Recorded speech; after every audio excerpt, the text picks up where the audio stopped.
আসসালামু আলাইকুম dear viewers. Word ফাংশনের এই পর্বে আমি আজকে এই ইমেজিন এই শব্দটি নিয়ে আলোচনা করব। ইমেজিন মূলত হচ্ছে একটা ভার্ব যার অর্থ হচ্ছে কল্পনা করা। কল্পনা করা।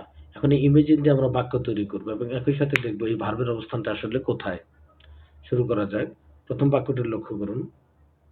আমি এটা কখনো কল্পনা করিনি।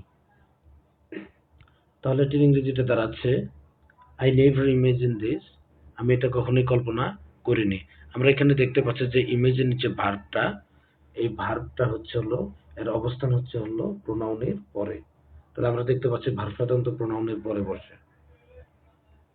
পরবর্তী বাক্যটি লক্ষ্য করুন।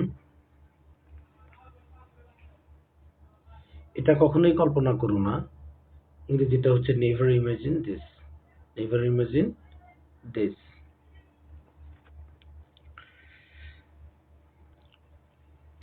এবারে ভার্ব ইমেজিন থেকে আমরা নাউন তৈরি করব ইমাজিনেশন। যখন ইমেজিন হয় তখন হয় ভার্ব, আর যখন ইমাজিনেশন হয় তখন হয় হচ্ছে নাউন। অর্থাৎ এটা এখানে নাউন হিসেবে ব্যবহৃত হয়েছে। নাউন। বাক্য তৈরি করি। এই ব্যাপারটা কখনোই আমার কল্পনাতে আসে না। This matter never comes to my imagination. আমরা এখানে দেখতে পাচ্ছি এই ইমাজিনেশন এই